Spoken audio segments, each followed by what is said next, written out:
How's it going, y'all? My name is Zenna. Welcome back to another episode of Battlefield 2042 More Than Meta. I don't know about y'all, but I seriously enjoy a good underdog weapon, and this series allows me to share with y'all the best guns that aren't necessarily talked about or used by many players. So let's take a step back from the overpowered PP29, RM68, BSV, and take a look at one of my favorite guns in today's episode of More Than Meta featuring the A91. Now starting off, some of you may be new to the game and need to know how to unlock the A91.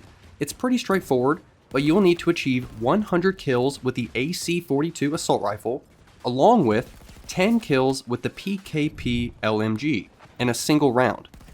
The challenges are separate, so feel free to go about them at your own pace. And yes, you can use the AI servers to complete this challenge and make your life a whole lot easier. The A91 is indeed an assault rifle, but to me it plays more like an SMG, with slightly better range. The A91 is a Soviet-made bullpup assault rifle designed in 1990. It fires a 5.56 NATO round, and its magazine holds 30 rounds or 40 with the extended mags. One of the best parts of the A91 is the fire rate. This bad boy shoots off 800 rounds per minute with an excellent headshot multiplier of 2.15, so you're able to dish out some excellent damage. Along with these solid stats, the A91 just looks really cool in my opinion. It fits the semi-futuristic design that goes along with Battlefield 2042. To me, the A91 is best utilized in close combat situations, although since DICE improved the recoil bug with the Season 6 update, burst firing is way more viable than what it used to be.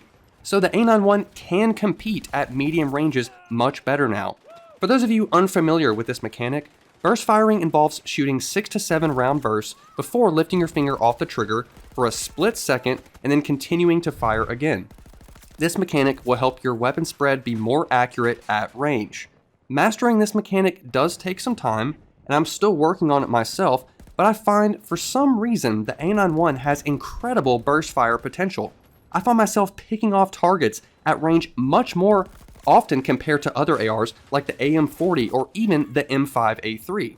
Maybe y'all have had a different experience. Let me know in the comments which guns feel nice to burst fire for you. I find myself picking the A91 depending on the map I'm playing. Redacted, Reclaimed, Stranded, and Flashpoint jump out to me right away as solid maps to use this weapon, while maps like Hourglass or Breakaway present a much more situational challenge for the A91. Just to be clear, you can use the A91 on any map, but be prepared for some difficult range fights against weapons like the BSV or the SCAR. However, in close quarters, you will decimate people using those exact same weapons. The A91 is able to out-damage a surprising amount of guns in Battlefield 2042. Also, I would like to add that the hipfire is actually pretty damn solid as well, so don't be afraid to hipfire this beast in those intense one-on-one battles. Let's talk loadout. So DICE did add the all-out warfare attachments to the A91, but I find I'm still pretty limited with the exception of the barrel slot. Starting off with sights. They have a wide range of scopes to choose from, but honestly, I can't use anything else except for the Fusion Hollow or the red dot. Other scopes feel bulky and tend to get in my way for most engagements. If you want to use a 2X or whatever, that's fine, but I would not recommend. In the magazine section, obviously I run the extended mags for more kill feed potential. Anyone who watches my stream knows I love to get nice kill feeds. And don't forget to equip the standard ammo in your secondary slot, so that way if you run out of ammo in the extended mags, you have a backup magazine. Now for the underbarrel slot, I run the laser sight.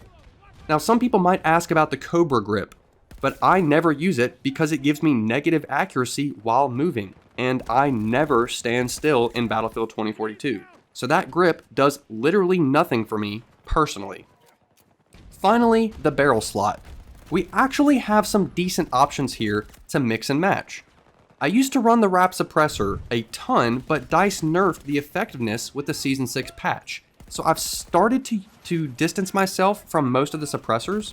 I would say the factory barrel or the tactical compensator are your best options for maximizing accuracy. The recoil barrels, to me, aren't worth running. I get more bang for my buck with the factory barrel on most weapons. The A91 excels in many areas, but it's certainly not perfect. So what are some negatives for this weapon? Why don't more players use it? I would say the biggest drawback has to be the reload animation. This technically applies to all Vault ARs, but let's just focus on the A91. The main part of the reload is fine, but it's that last second where your specialist slides the magazine into the weapon and you still cannot shoot. It's like there's some hidden delay with the Vault ARs, and it's been this way since they added them into the main game. It's been one of the biggest downsides to using these weapons, at least in my opinion. I can't tell you how many times I die while I'm mid-reload. But if I would have had a 2042 base weapon, like the AK-24 for example, I would have lived in that exact same scenario. The reload gets you killed, and trust me, it gets old quickly. I would say another downside to the A91 is not being able to carry underbarrel grenades like you can on the M16 or the M4. I don't even use them all that often, but it's the fact that the A91 misses out on some of that extra versatility compared to the other ARs in its class. All in all, the A91 is an outstanding weapon, and I highly recommend y'all check it out, especially on the new map Redacted. There is some serious farm to be had with this weapon. That's all I have for y'all today. If you made it this far, you're a legend, and I greatly appreciate you watching. I want to continue this mini-series of off-meta weapons, so let me know what gun y'all want to see me use next. If you're looking for live gameplay, I stream every week on Twitch. I will have all my socials in the description. Also, if you enjoyed the video, feel free to drop a like or subscribe. We are so close to 800 subs right now, and I greatly appreciate all the support.